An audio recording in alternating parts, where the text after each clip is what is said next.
due to intensive management or heightened threats from climate change. His research, primarily funded by NSF and NASA, spans global regions, including the US, Africa, South and Southeast Asia, and the Amazon River Basin. He's published over 100 peer-reviewed articles, including more than a dozen in Nature, Science, and PNAS, and he is the recipient of the NSF Career Award and the Fulbright U.S. Senior Scholar Award. At Michigan State University, he has received numerous awards, including the University Teacher Scholar Award, the John H. Hudzik Emerging Leader in Advancing International Studies and Programs Award, the Withrow Global Leadership Award, and the Withrow Distinguished Scholar Award. He also serves as an editor for Earth Interactions and an associate editor for Water Resources Research and Journal of Hydrology. So, Dr. Pokhrel?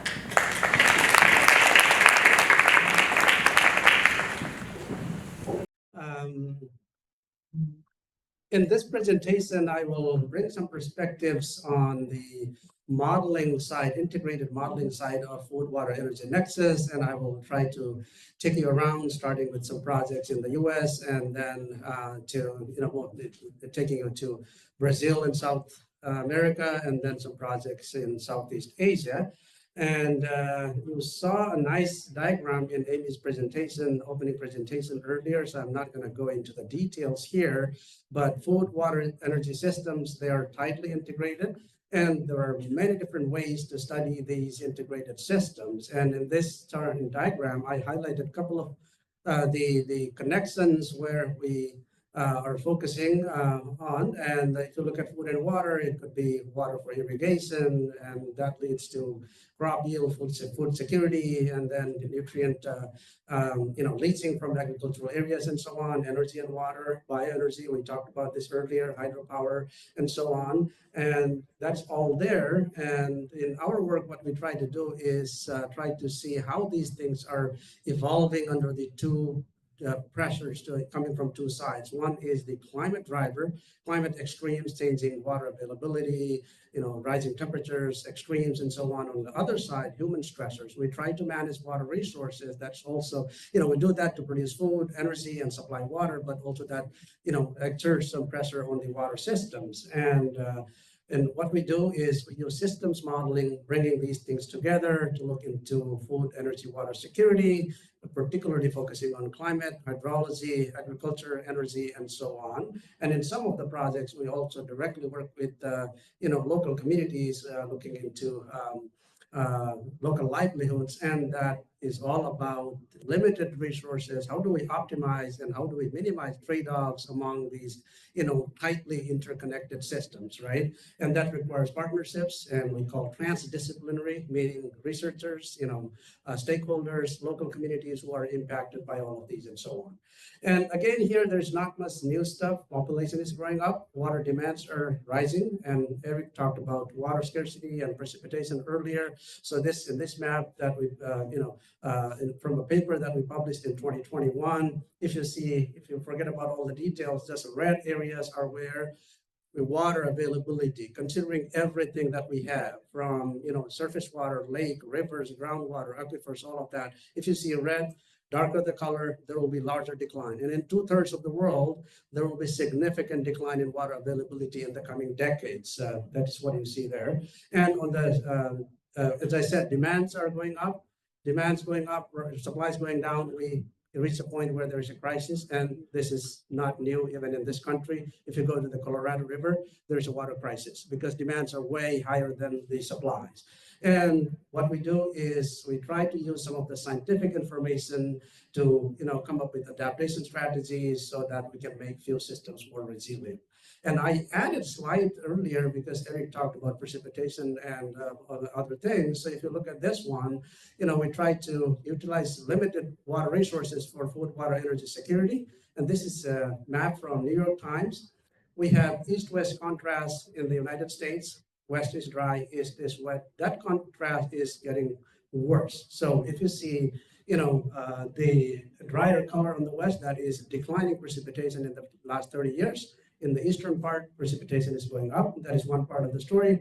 If you look at how we are utilizing groundwater to produce food, then I'm going to emphasize some of the central part of the country, the High Plains Aquifer. But even if you look at Maryland, there's a lot of groundwater overpumping happening right here.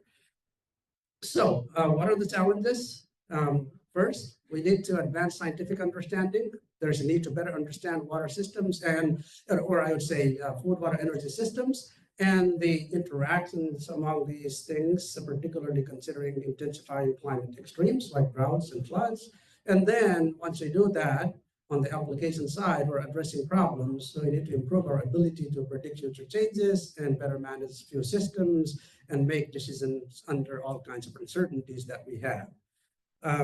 How? There are so many ways. There is no single solution, and I'm not going to be able to, address this problem globally. But in our case, we look at one part of that. We use systems models to look at how coupled natural human systems around fuel, food, water, energy are evolving, and use that information to address some of the problems. And finally, what we do is we look at big picture global drivers, climate change, extremes, and so on. But we try to, come up with the outcomes that are locally relevant to address some of the problems that we have. And as I said earlier, we look at the fuel systems from modeling perspective, and my entire career has been in developing and utilizing models, and I'm not going to go into all the details here, but starting from my PhD time in 2008 to 10, I started developing some models to model irrigation systems, and then crop modeling, and then moving on to groundwater. How do we utilize groundwater, or how can we model groundwater that is used for irrigation, and can we, address some of the issues related to overpumping and so on, then nutrient, energy systems, and so on. And this is one of the final outcomes of all of those. And this is a kind of integrated assessment model within the Earth system models. What you see here, if you forget about all the names, those are different model names of climate, right? And then there is land use at the center. That is all about producing food. It could also be bioenergy production and all of that. And then water is central to all of these water management. We take water from rivers, we build dams and divert water for irrigation, and so on. And there's a crop model there. And then on the bottom part, we see socioeconomic drivers like demands, food production, demands for food, energy, and water, and so on. So this is kind of an integrated framework that we have developed by putting together different pieces, and the model can simulate food, water, energy systems in an integrated way within an Earth system model. And there's a lot to that, and we have applied these to many different parts, many parts of the world. Some in the U.S., Mississippi and Colorado Basin, and a lot of the regions in Asia, Southeast Asia particularly. We had a number of projects there, and South America, Africa. So these are some of the projects we have. But in this presentation, I'll just touch upon a few of these, particularly 3 of these. And the first one is the Mississippi River Basin. Right here. And this one, funded by the National Science Foundation, this is an ongoing project with the University of Illinois and UT Austin. What we're trying to do is we call this as a dipole. Western part of the Mississippi, heavy groundwater depletion, and many of you should know this, Ogallala or the High Plains Aquifer, groundwater has depleted or has been depleting at an alarming rate, and farmers are struggling to irrigate their crops, to produce food. Nobody knows what happens in the next 30, 40 years. And in the eastern part of the basin, there's abundant water, more rainfall, as I showed in one of the maps. But there is agricultural intensification happening to produce more food. Good thing, crop yields have gone up over time. But there are a lot of issues like nutrient leaching from these agricultural lands. And all of that is going to the Mississippi River, all the way making its way to the Gulf of whatever you want to call it. And there is a dead zone over here, right? So that is one issue, and biggest issue here is what we're trying to look at is under climate change, can we continue to manage water resources in the western part of the Mississippi Basin, Ogallala Aquifer, continuing crop yield but limiting water stress, and eastern part, can you reduce nutrient leaching while we intensify crop production. And also there's energy aspect there. Of course, when we do irrigation, it's energy intensive. We need energy to pump water, do irrigation, and so on. That is another part. We could go to solar and so on. I'm not going to talk about that completely today, but I'll focus on the water stress and the food security part of the story. And in this one, I'm not going to read again all of these, but we have multiple objectives. We try to look at depleting groundwater systems in the western part, the Ogallala Aquifer. Can we maintain crop yields while minimizing, limiting groundwater depletion? And in the eastern part, I forgot to say, there is abundant water, but majority of the eastern Mississippi agricultural system is rain-fed because of climate change and variability. In the future, can we sustain the same thing, or can we have crop yield go up by relying on rain-fed agriculture? Or if we need to go to irrigation as an adaptation, does that system become like the western part of the Mississippi? So that is another objective. And then in the third one, we look at both water quality and quantity aspects, looking into food production, water security, and also to a certain extent energy utilization for irrigation, and how can we achieve water security and also maintain environmental sustainability. And we use modeling framework. This is one of the models that we use called the community land model that has hydrology there and agriculture. We have the crops, crop management, water management, and nutrient transport like nitrogen or nitrate leaching and groundwater pumping and all of that. And one important aspect is we have a very detailed crop model that allows us to link water and food aspects very nicely, and not many models at the scale of Mississippi do this kind of stuff. So what we do is we have a very detailed agronomy-based crop model that is integrated within the hydrological model, and then we have an irrigation model, and then the irrigation model is connected to the groundwater pumping model, so we can, this is what we call a systems approach. We have so many things, integrated within a consistent framework. And what we're doing is we're modeling the entire Mississippi, and separating that into west and eastern part. As I said, we have crops, we have all the land use there, and I think I have different kinds of crops here. And on the top map over there, you also see some circles. Those are dams that are there some of them are for energy production, hydropower, and some are used for irrigation. So that is another linkage, water, energy, and food. And when we use any of these models, the first thing we do is we need to go and make sure the model works well. And if we are interested in using the model for crop yield and look at water food linkage, the model should be able to produce simulate the crop yield accurately, right? In this one, you see observed yield on the right on x-axis and the model simulated yield on y-axis. The black dots are before we improved our model, and the purple dots are after we made some improvements by integrating irrigation, crop, and hydrology. So the model kind of reasonably captures crop yield across the Mississippi Basin. And another interesting thing here is the red line on the top is historical crop yield for corn, and the middle one is wheat, and the bottom one is soybean. Steady increase or maintained crop yield across the Mississippi. But if you look at the blue dots, that is where the water story comes. Water storage has been declining, alarmingly in many parts of the basin. When we average, we don't see that alarming, but if you go to different pockets, then that is a lot more alarming. And we are particularly focusing on two parts of the Mississippi. The left is the High Plains or Ogallala Aquifer, heavily depleted system. 95% of groundwater pump there is used for, agriculture, irrigation. And then in the eastern side, the Mississippi alluvial plain, there's a lot of irrigation happening. Some is surface water based, some groundwater based. We're looking into those too.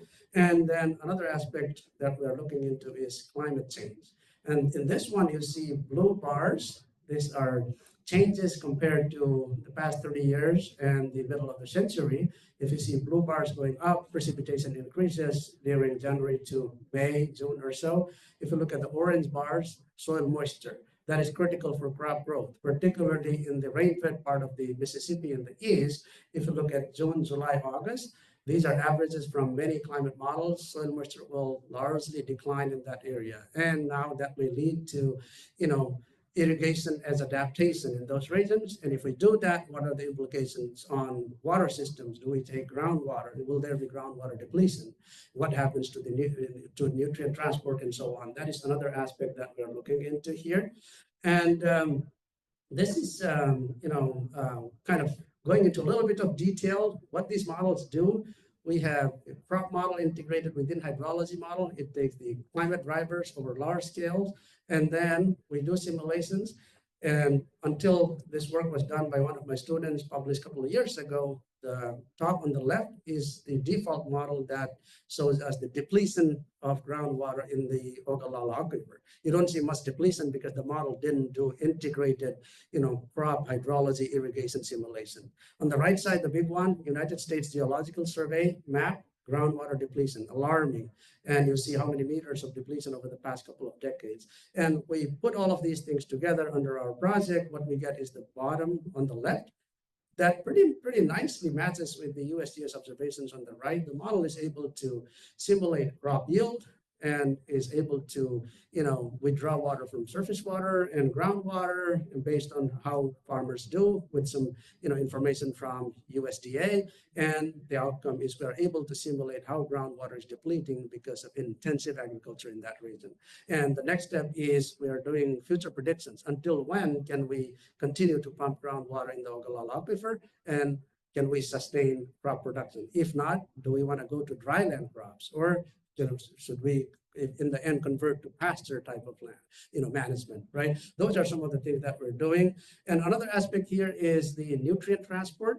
Our model also does nitrogen leaching, or nitrate leaching from agricultural lands. It's integrated within the model, and this was tested. We don't have all the results for the entire Mississippi yet, but because we are in Michigan and there's a lot of data on nitrates in rivers, we started this project with the Great Lakes Basin. What you see here is, if you see darker color on the lower left of that map on the right, that is the Missouri Basin, upper part of Mississippi, with a lot of nitrate loading, and then that accumulates and goes down to the mainstream of the Mississippi. And again, we look at how the models do. Green in the inset is model, black dots are observations. The model kind of reasonably captures the nitrate dynamics in intensively managed croplands in the Great Lake basins. And also we can look at how much nitrate is delivered into Great Lakes. There are 5 lakes within the Great Lakes system. So this is the nitrate loading into those lakes. And right now we're looking at the entire Mississippi scale, looking at how much nutrient comes from the Corn Belt and other parts of the Mississippi. So that is the part of the Mississippi story. I'm going to quickly talk about Amazon Basin, and I've seen the 2-minute sign. I have several slides left. And this is Infuse project funded by the National Science Foundation several years ago. And the story is slightly different. Very quickly, hundreds of dams are being planned for construction in the Amazon Basin, destroying hydrology, ecology, with impacts on fisheries, food production, and so on. And there are all kinds of stories if you look at news media or scientific literature and so on. In this case, what we asked is, can we do something instead of building big dams? And one idea we proposed is in-stream turbines. Those look like this. Small turbines, you can put them on rivers, maybe in hundreds or even thousands if you go to big rivers like Amazon. And can we replace that kind of traditional hydropower production that is disrupting hydrology, ecology, and local livelihoods by some of these in-streams? And one of my students, PhD students, did this research. On the right side, if you see green color, that is the amount of energy that could be produced by using these small in-stream turbines. And the purple dots are where they plan to build all the dams. And the final outcome was, by looking into energy demands and also considering protected areas and considering in-stream potential that they have across the Amazon, we could largely replace existing dams. More than 60% of the total capacity of dams could be harnessed by using in-stream turbines. And there is also food aspect, very important food aspects. This will help, local fishers, local farmers who would be inundated and displaced in the upstreams of dams, or fishery would be impacted in the downstream. That is another aspect I didn't cover here, but this was published in Nature Sustainability a couple of years ago, and our finding was majority of the energy production that may come from these big dams could be harnessed by using in-stream turbines. And the story doesn't end there. We also looked into hybrid solutions. If in-stream turbine is not feasible, can we go for floating photovoltaics in the existing reservoirs? And we looked at the potential for solar and wind, and then we call this as the convergent water, food water energy nexus solution. And also we brought all the stakeholders from the region, and this is piloted in the Amazon basin, and there's a continuation through additional funding from the National Science Foundation. I think I'm running out of time, but another project related to this was in the Mekong River Basin, where there is a similar story about building dams and producing energy, single-minded approach to produce energy by forgetting what happens to water systems and food systems. Again, fishery is a big part. In Cambodia, 80% of protein comes from fisheries. So in this one, we had a couple of projects funded by NSF, NASA, and Henry Lewis Foundation.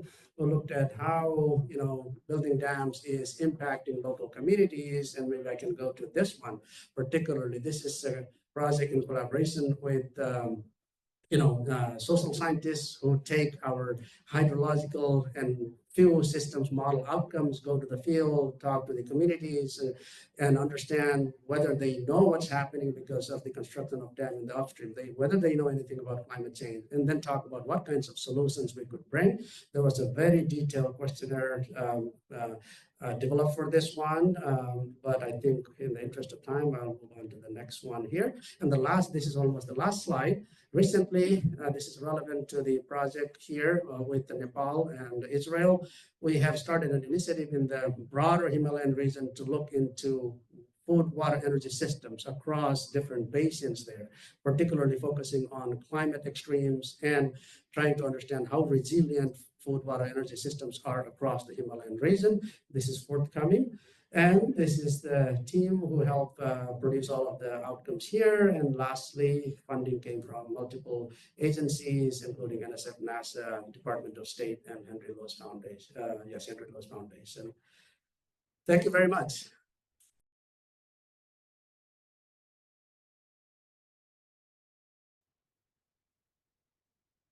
Good afternoon, everybody. So we have a couple of exciting speakers for our session, and I'm going to go ahead and introduce our first speaker, me. My name is Nakalembe. I'm an assistant professor in the Department of Geographic Sciences, and I work on remote sensing for agriculture monitoring. I do a little bit of disasters, a little bit of water, and so I'm excited to be here and learn about all the work that's going on in the Nexus work. So our first speaker, who happens to be a graduate of my department, Dr. Ahmad Khan, is going to be presenting. He's an assistant research professor in the Department of Geographical Sciences here at the University of Maryland, College Park, and he has an MS in conservation biology and sustainable development from University of Wisconsin at Madison, and a BS in forestry from Pakistan, from the Forest Institute. So I'd like for him to come up and give his talk.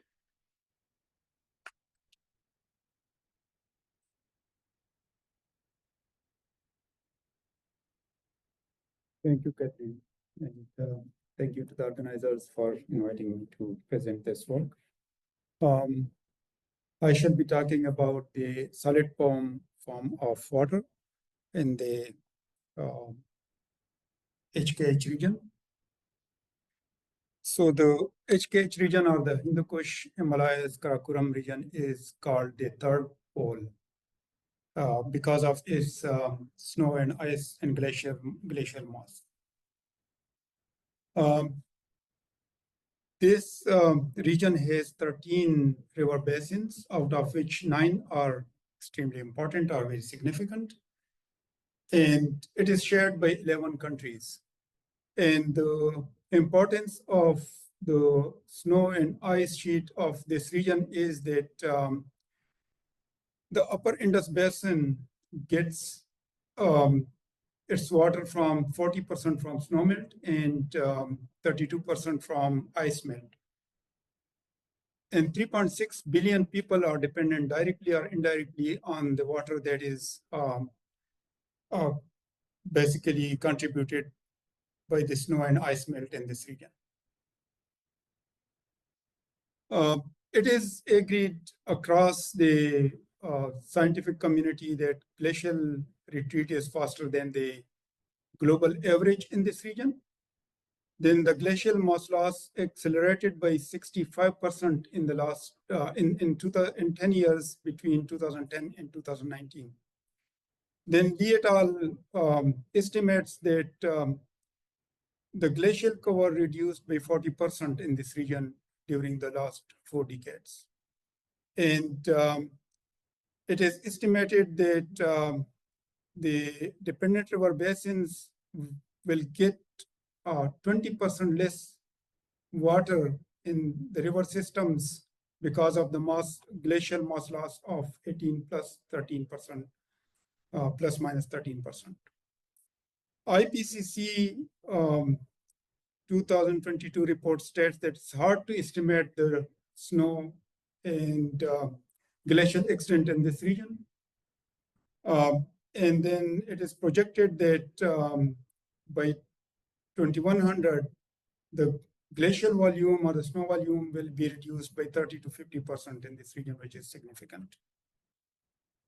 And it will be having a great impact on the water availability and food production in this region, along with energy. This is, if you look at the right picture, this is from a few weeks ago of the Indus River downstream Kotri in Pakistan. According to the Indus Treaty, it should have 10,000 cusics of water as environmental flow. But right now it's bone dry. There is no water. And that could have significant impacts downstream and also in the Indus Delta. So it's, if we go back and look at the IPCC 2022 report, that it's hard to estimate the snow extent in this region. It's because of its topography, its terrain, and then glacials and glacial crevasses and all those hardships in this area that you cannot access it with the conventional methods.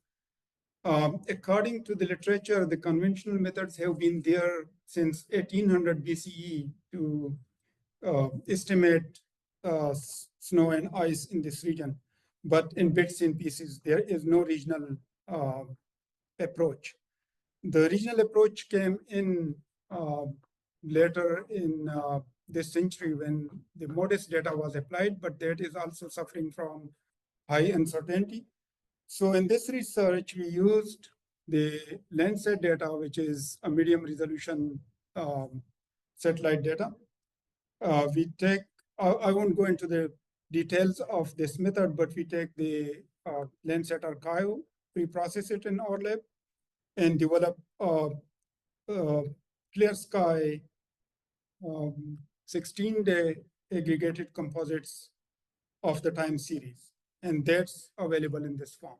So we apply this data, which we call as the GLAD land analysis ready data set. According to the method, we took the Landsat data, developed our metrics, and visualized those as the maximum NDVI and the maximum land surface temperature, and trained our model on those visualized metrics. And then we calibrated our model using our training data and classified the snow and ice extent in this region. Then we also did a probability-based samples to estimate our areas and calculate our uncertainty of our maps, and then to calculate the accuracy of our maps also. These are the results. We did it for 5 years epoch or 5 years interval. So the 2001 means 1997 to 2001. Similarly, the 2002 to 2006 is the second epoch, and so on. These are the maps that we developed for the regional. And this is the change map that we developed. And the red means the loss, the green means the gain of snow and ice in this region. So according to our area estimates from the samples, there was 121,000 square kilometers under snow in 2001, which reduced to roughly 106,000 square kilometers in 2021, and you compare it with the map estimates, which are well within the one standard error of our estimates. This is the trend. You could see a very clear trend that the HKH region is losing its snow and ice at a consistent pace. According to our estimates, annually the area is losing 751 square kilometers of its snow and ice cover. We did a country-wise analysis of the snow and ice cover extent in the HKH region, and China, India, and Pakistan are the leading countries with the net change, which is negative.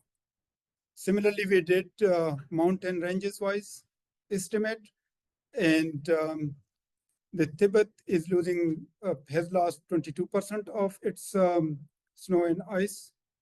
And then it's basically followed by Karakoram, Tanshan, Himalayas, with at least 10% of loss of the snow cover that was there in 2001.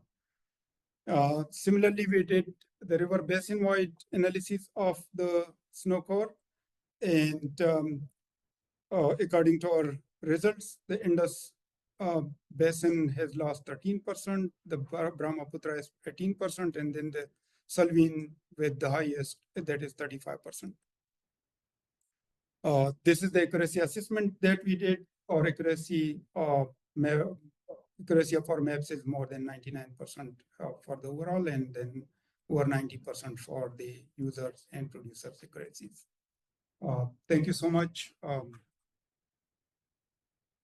So for our next speaker, we have Dr. Santos de Silva, who is an environmental scientist with research interest in understanding the complex interactions between humans and natural systems, and her work involves climate hydrologic and human systems modeling to characterize global climate change in a coupled human-natural system.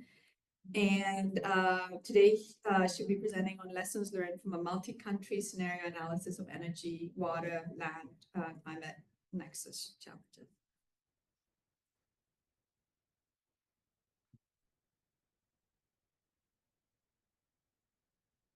Good afternoon. My name is Silvia. I'm from the University of Maryland Center for Environmental Science. Thank you for the opportunity of being here, presenting this work, lessons learned from the multi-country scenario analysis of energy, water, and climate nexus challenges. I also would like to acknowledge the contribution of Dr. Fernando Miralles, who has worked directly with me in this project since 2021.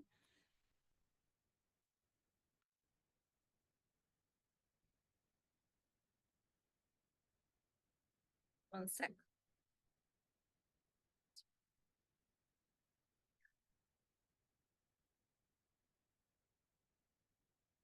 And then it'll go. Yeah. Oh, it's working? Oh, okay.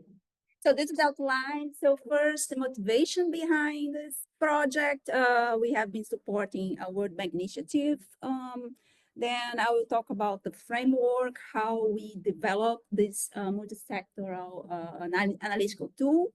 A few case studies, a few applications of our modeling framework and the key takeaways. So first of all, while we are working on this project, we have been supporting a project for the World Bank, the Country Climate and Development Report, the CDR. The CDR is comprehensive analysis focused on developing economies. And then in this comprehensive report aims to support countries and help countries achieve their sustainable development goals while taking consideration climate mitigation and adaptation aspects. So that's why In these reports, they're going to cover questions such as adaptation, resilience, how these economies can transition to low carbon economies, and how to finance these transitions. So yeah, this is the motivation behind our work, and a little bit of how we develop our analytical framework. So our work is based, our modeling framework is based on an integrated assessment model. And the reason that we are supporting the CDR project is because the World Bank got interested in getting this Nexus perspective.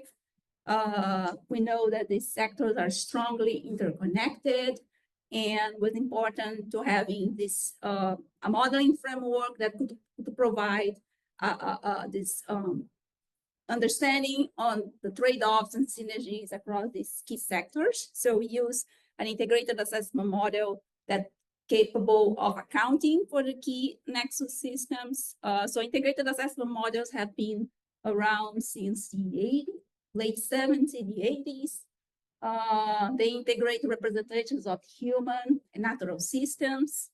At the beginning, these models were relatively simpler, focused on the energy system, socioeconomics, and implications for greenhouse gas emissions. That's why there's a lot of IPCC reports that use scenarios from integrated assessment models to analyze climate mitigation strategies, implications of climate policies, or business as usual scenarios. So, and that there's not many groups worldwide developing integrated assessment models. The specific one that they have used is the global change analysis model, GCAN, which is a model developed by the Joint Global Change Research Institute, which is based here in College Park. They are also part of the Pacific Northwest National Laboratory. So this is our modeling framework. GCAN, as you can see in this figure, integrates these 5 sectors: energy, water, land, socioeconomics, and climate. So at the beginning, it was a more simpler energy, socioeconomics, climate, focused on implications for the global mean surface temperature. But over time, this model has been evolved dramatically by the inclusion or representation of the land system. And more recently, about 15 years ago, they included the water system. So the model has representations of water resources, supply and demands. And because the model accounts for the Nexus sectors, it's very useful to analyze trade-offs, synergies, implications of actions in one system on other systems. So we have been using this model for a while. There's a lot of IPCC analysis that have used scenarios developed by GCAN. And a little bit of more background. I'm not going to go over all this detail, it's a lot, but I just want to point out a few characteristics. This is a model for long-term planning. So decades from now, mid-century or end of century, the model runs in 5-year time steps and can run until 2100. In terms of spatial dimensions, you can see in these maps here the spatial resolution, 32 energy economy regions, 384 land regions, and 235 water basins and a climate system. And just a little bit of the amount of data that is needed as input for data across different sectors. GCAN is very data intensive. You need in your scenario framework assumptions about population, a gross domestic product. GCAN accounts for different technologies across sectors, and also we can model different policies, climate policies, or business as usual scenario. And then you can have your outputs in terms of emissions or water demand or land allocation. So it's useful to understand trade-offs and synergies. Also, it's not a model that's going to model each individual sector in details. It's more focused on interactions across sectors.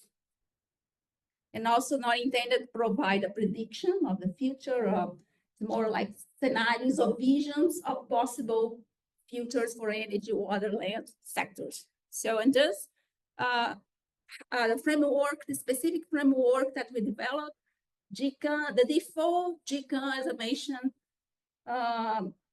represents 32 energy economy regions, but this work for CDR, country level, focus on individual nations around the world.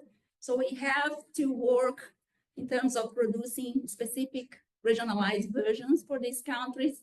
Most of our work was focused in Africa, countries covered, I'm listing here, we worked in 20 countries across Africa, Latin America, Europe, Asia. So for example, Africa in the GCAN default is represented as aggregated or multiple countries, but the GCAN framework allows breaking out individual regions, which was what we did in this project. So we developed, let's say, specific versions for the country of interest. We model a scenario framework according to the CCDR scenario guideline. We developed a national level Nexus model and produce outcomes focused on Nexus dynamics with questions varying according to the country of interest. And I just want to flag how we apply this framework for a few selected cases. We worked in 20 countries, but I just brought a few examples to give you a sense of what we have, what type of outcomes we have produced. So for example, South Africa. In South Africa, there was a lot of emphasis on the energy side. It's a country that's heavily reliant on fossil fuels, particularly coal in the energy system. So we ran scenarios, climate mitigation scenarios, going over a reference, which is more business as usual, kind of assuming that the world is evolving following historical trends, and a moderate climate scenario versus B4.5. And RCP 2.6 is a more ambitious climate mitigation scenario, like equivalent to a 2-degree warming by 2100. And these outcomes highlights the level of challenge for South Africa, going from an energy sector that is heavily reliant on coal, fossil fuel that is the top, and going down to the more ambitious scenario that basically need a large transformation of the energy system by replacing the coal-based structure to a low carbon structure like solar, wind, and other low carbon sources that you can see the figure, the yellow solar-based power. The right sides are electricity generation based on wind and other low carbon sources like nuclear and emerging technologies. So this highlights the big challenge for South Africa by the 2100 to decarbonize. We have produced results for Ghana too. In Africa, also revamp scenarios of climate mitigation, climate impacts, managed scenarios. So in the mitigation scenario, our results highlight changes in terms of land allocation. Also, for example, more demand for bioenergy in the energy system can flag the needs of additional land for biomass production, which is what the top chart is showing. We also ran water management scenarios. So so Ghana has plans to increase irrigation in the country. So these are water demand results that flags increases in the irrigation demand according to their plans, which is the blue, light blue in its charts here. But Ghana is relatively water rich, so this amount of water increase is not a big concern for Ghana. We also ran scenarios of climate impacts on the water supply. This is a result produced by the hydrology component of GCAN, basically changes in the water availability of the country, of the different climate scenarios. So an increase of water supply in the south part and a decrease in the north.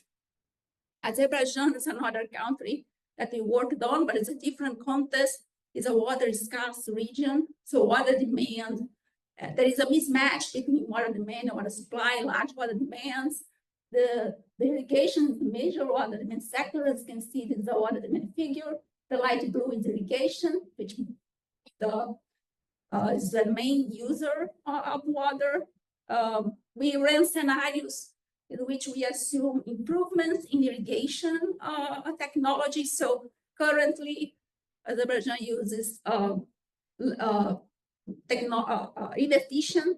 inefficient technology, surface flood irrigation. We assume improved in the irrigation technologies, and this highlights the difference relative to the reference scenario.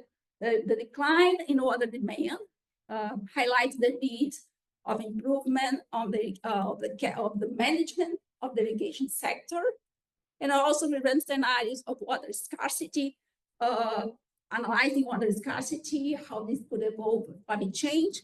So water scarcity here is the relationship between availability and demand, and the red highlights severe water scarcity that we found over all climate scenarios that we analyzed, the low until the high emissions. And basically, we have the climate change component, but also the main reason is the high demand or the high use of water that needs to be careful of management in Azerbaijan. And just to close, this is my last result that I would highlight here. A case in South America, Paraguay, an interesting example of the Nexus going on because of our climate mitigation, RCP 2.6, that requires more biofuels in the energy sector. There was an impact on crop production. They need to produce more sugarcane to drive the rising demand for biofuels, sugarcane, ethanol. And then these charts highlight the implication for irrigation, water irrigation. The white charts are more sugar, the water demand for sugar irrigation. The other chart highlights increase in irrigated land area. We also ran scenarios of climate impacts. Basically,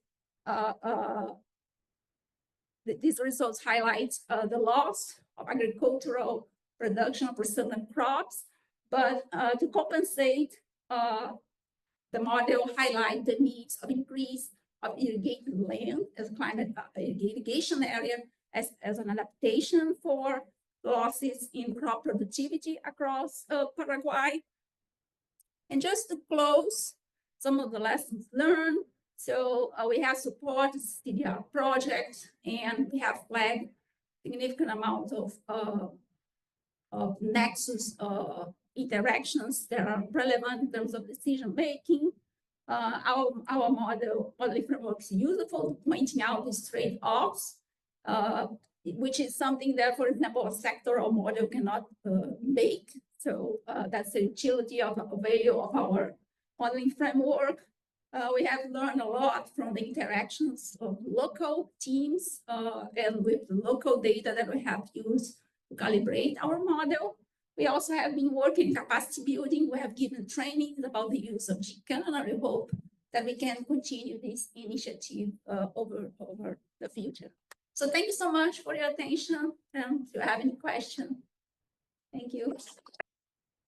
All right, so next we have Dr. Heather Amato, who is an environmental epidemiologist, investigates microbial pathogen transmission through a One Health perspective.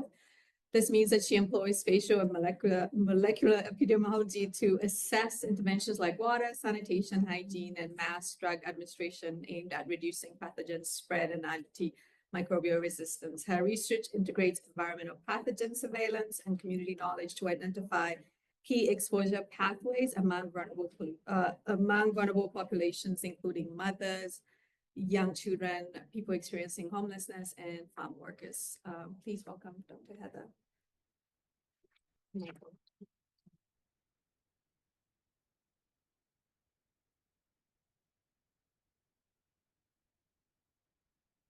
Thank you so much for being here this afternoon, and thanks to our hosts for having me. So today I'll be talking about a One Health surveillance approach at the food, energy, water interface for monitoring antibiotic resistance and pathogens for safe and sustainable farming in Nepal. So this is more at the local side. We just got a really great talk on the global side of the FEW modeling. So we're going to get more into our local exposure assessment. So first, I'll talk a bit about the background of antimicrobial resistance, or AMR, and then One Health drivers of AMR, specifically in the context in Nepal. And then I'll give you some results from an exposure pathways study that we conducted and talk about next steps and future approaches at the end. Is our clicker not working? Okay, so just to give you some background on AMR, there's a pretty significant burden of disease attributable to AMR, and that's projected to drastically increase over the next 30 years. So just from 2022 to 2050, we are anticipating almost a 70% increase in deaths attributable to AMR. So in 2050, it's estimated that 1.9 million people will die specifically due to AMR infections. And we're seeing these impacts specifically in South Asia, which is very important given our regional focus here. And primary pathogens driving AMR mortality include extended spectrum beta-lactamase, or ESBL producing gut bacteria or enteric bacteria. So these are things like E. coli, Acinetobacter, Klebsiella, Pseudomonas. And extended spectrum beta-lactamase, or ESBL, just means that it's resistant to a broad spectrum of different beta-lactam antibiotics like penicillins and cephalosporins, things that are really important for human medicine. And so when we're thinking about drivers of community AMR transmission in these settings, we really need to think about it from a One Health approach that focuses on the interconnectedness of animal health, environmental health, and human health. And so there are a lot of different sources of AMR, including like domestic animals and wastewater from cities, industries, hospitals. And then we have WASH, like insufficient sanitation, water infrastructure, and hygiene, and then open sewage drains that are all contributing to this environmental contamination of AMR in these settings. And specifically in our context in rural Nepal, the sociocultural and socioeconomic factors that are driving this are really around local backyard livestock production in these subsistence farming communities that are relying on these as important economic and food sources. And we also have the indiscriminate use of antibiotics in these contexts, which is really important. If you can access antibiotics over the counter really easily, you're more likely to drive resistance. And then this interacts with the environmental factors I mentioned, like WASH and waste management, both for human waste, but also animal waste. And then once we have all these sources of AMR in the environment, humans can become exposed through contamination of food, animals tracking in contamination into household environments, contaminated drinking water supplies, and then just direct contact with really heavily contaminated environments like soil in these areas. And so when we're thinking about these subsistence farming communities in Nepal, these are small scale livestock production, or maybe they just have like a few backyard animals, right? So these are small operations, but they have a lot of different ways of managing their animal waste. So a lot of folks will have compost piles and anaerobic biodigesters, which we talked a lot about this morning, had a great introduction to that from Dr. Lansing. We also have different mechanisms of containing animals with housing, and then the waste from animals is often applied to crops as fertilizer. And so in this context, we have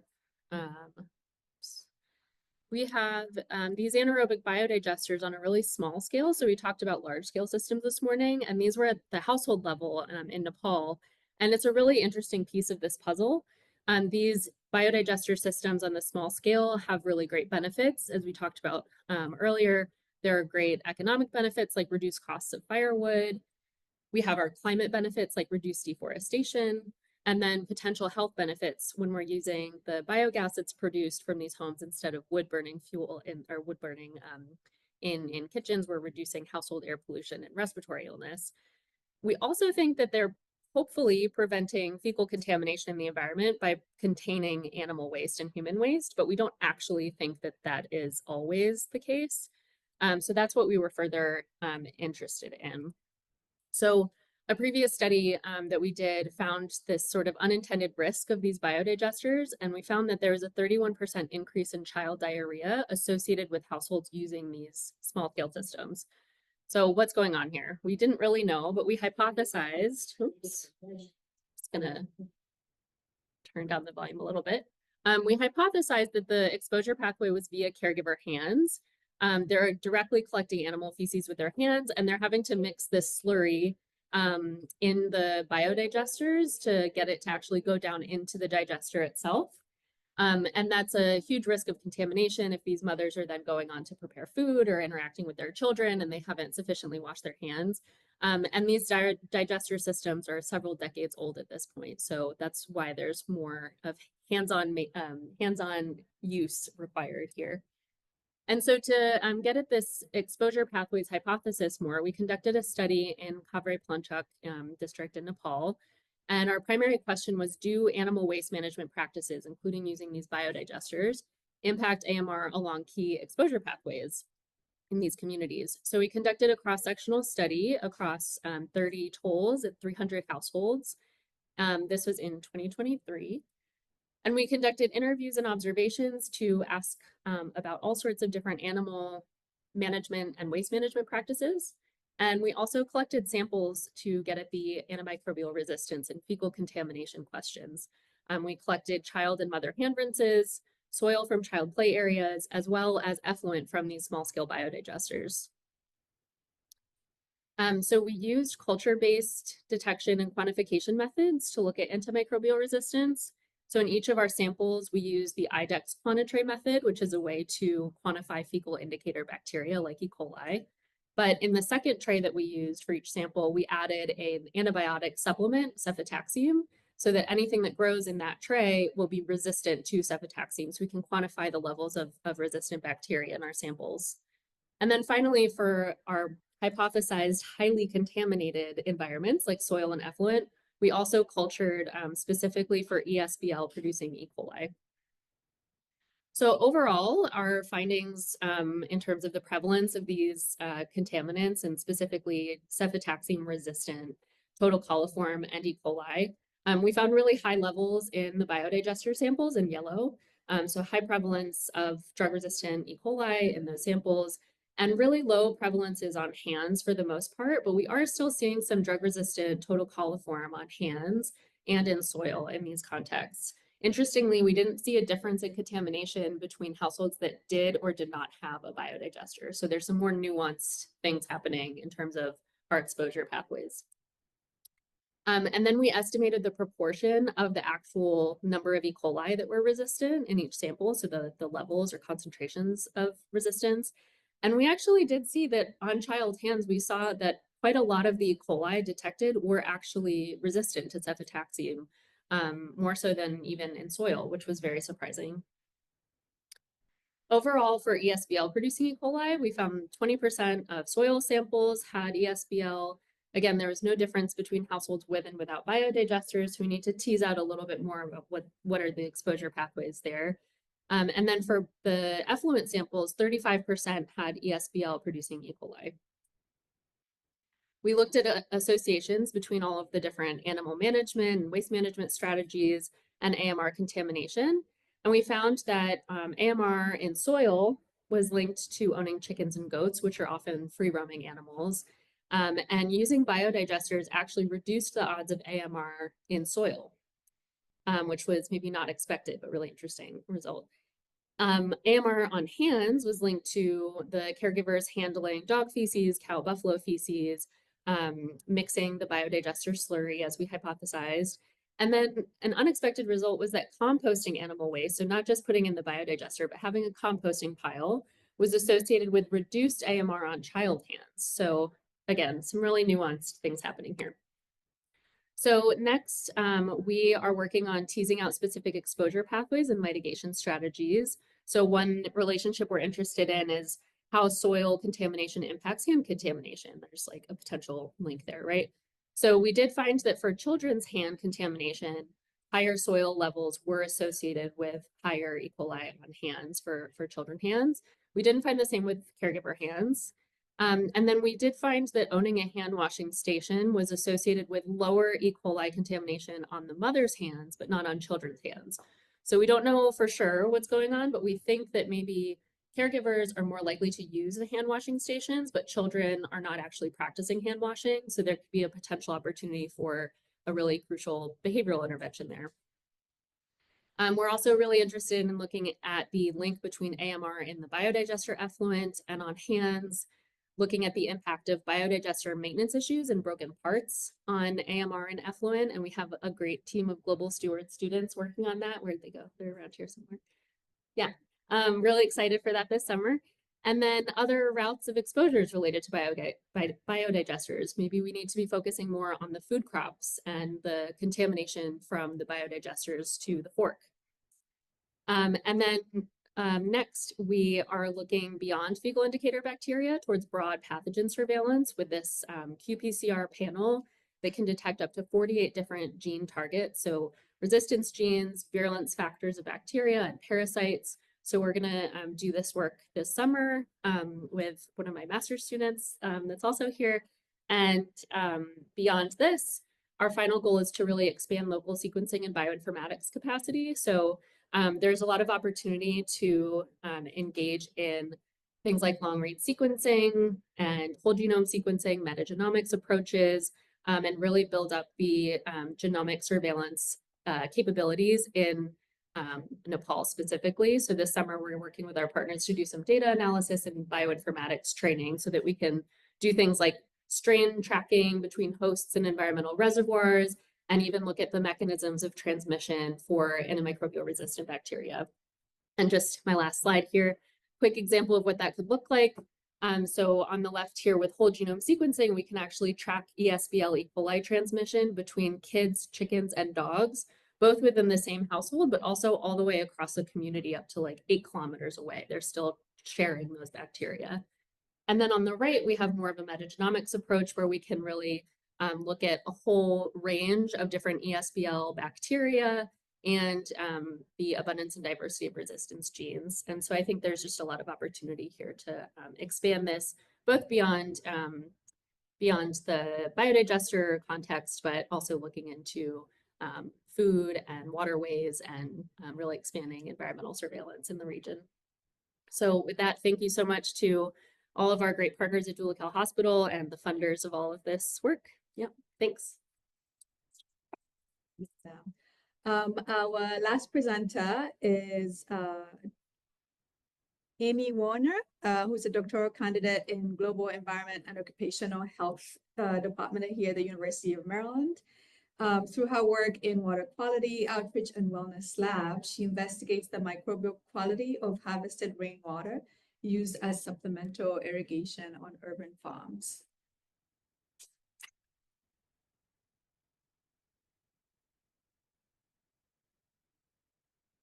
Hi, everybody.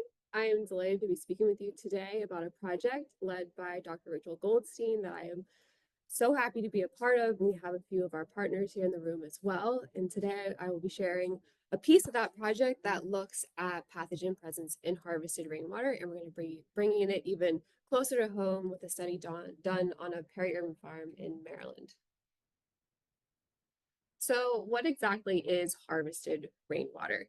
Well, it's basically the process of collecting and storing rainwater done off of a roof or any structure that can collect that rain. You typically see them on people's homes, and we're just going to hopefully scale that up, which I'll talk about. And the reason that people want to harvest rainwater is because of a few different benefits you can get from it. It can hopefully reserve some of our drinking water. If you can use it for things like maybe watering your lawn or other ornamental crops that you could have near your homes. It could also reduce stormwater. So instead of having all the rainwater that hits your roof run off down into the stream, we can capture that and reduce our amount of runoff that we have. And then this third option for what benefit we could have from rainwater harvesting is a potential to use it for irrigation. And that's really what we're interested in here. We want to know what kind of microbial contamination could be occurring. And so what we're worried about is the fact that we're collecting this water off of a roof, which means that anything that could get onto that roof, something like bird feces from birds flying overhead, that could all get into the water that we're collecting. And we want to end up using it for irrigation, specifically on crops that we're eating. Things that are consumed raw are really a concern here because we don't want to get sick from using that water. So the piece of the project that I'm going to be talking about is our research goals, where we're basically designing and then building a rainwater harvesting system. This was done by our great partner at the Upper Marlborough facility, Donnie Murphy. He built this system for us, and we actually have 2 of them functional now. The second part is that because we're worried about that microbial contamination, we want to test out treatment options. The first is a filter. It's built out of sand and a ZVI iron. So it's a 0-valent iron, which is just recycled iron shavings. And so that combination we're putting into a filter, we're running our water through it. And then the second treatment option is a peracetic acid. And so that is just a chemical sanitizer that we're using to hopefully reduce microbial contamination in our rainwater. And then what we're interested in looking at are human pathogens. So things that could really make us sick if we get onto our food and then we were to consume it. So the basic flow of this project is we're collecting our rainwater, we're treating it with either of those options, that ZVI sand filter or the chemical sanitizer, we're irrigating brassica salad mix with it, and then we're doing a ton of sample collection. We're looking at the water and then the produce itself.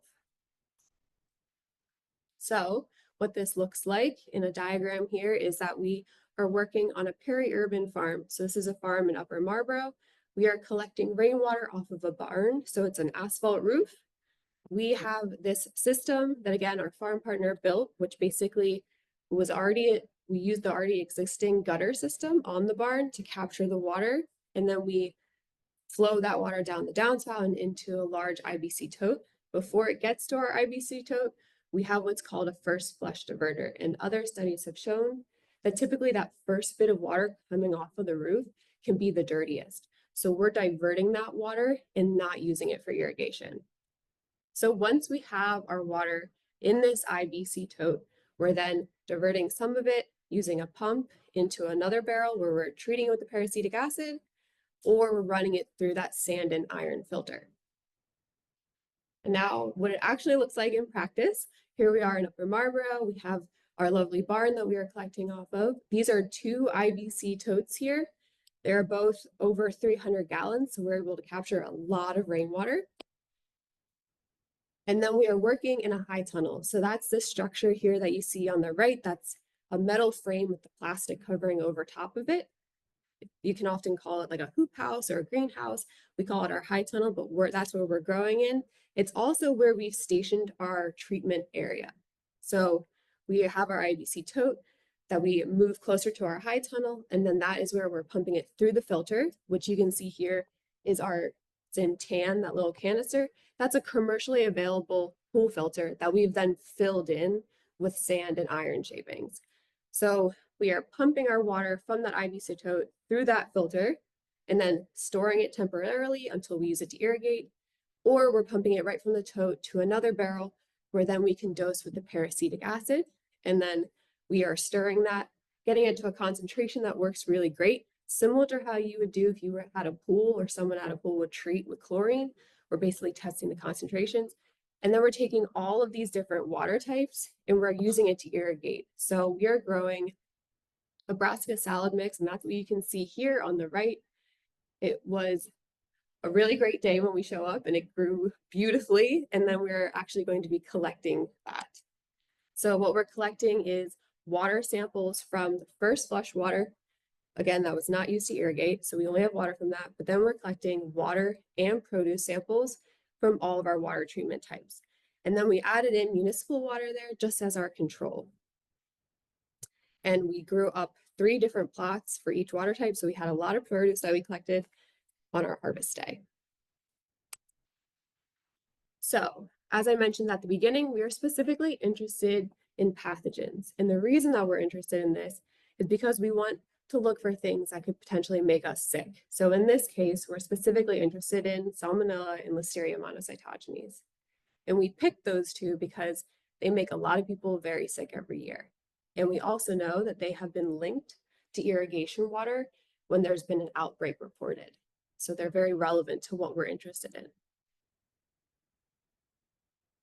So some results for you all. When we looked at our municipal water, we did not detect any pathogens, which is really great because that is what it should be. We know that our municipal water is chlorinated. We did not expect to find anything, and we just confirmed that, which was great for our methods.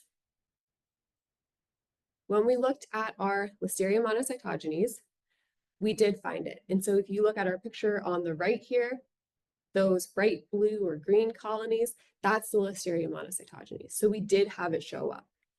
And it was specifically found in 25% of our first flush samples. So again, that was what we thought was probably the dirtiest, that first bit of water coming off of the roof. And then we found it in 15% of our untreated harvested rainwater. So that was the next bit of water that was collected in that large tote. And then we found it in 8% of our filtered rainwater samples. But when we looked at our sanitized rainwater samples, that was that peracetic acid, that chemical sanitizer. We did not find it, which was great. And then for our salmonella, so we were not able to detect this in any of our water samples, even the dirtiest ones, the ones that had Listeria, we were not finding it. And then finally, as I mentioned, we grew up a lot of this brassica salad mix and we tested it for our pathogens and we did not detect any of our bacteria of interest. So just a quick summary, we had a lot of water samples and produce samples. The only time we were finding a pathogen, it was Listeria monocytogenes. It was in that first flush water, the harvested rainwater, and then a few in that filtered water as well, and never on our produce. So our team is recommending, based on these results, that you do treat your harvested rainwater before you use it. The peracetic acid worked phenomenally. Those samples typically looked like our municipal water samples. And so we're saying that it could be a really great use of on a farm to have this supplemental water source, especially as we were hearing from other talks how our demand for water is going up, but our access is going down. So we are saying that it is a great supplemental water source, but you probably should treat it before you use it.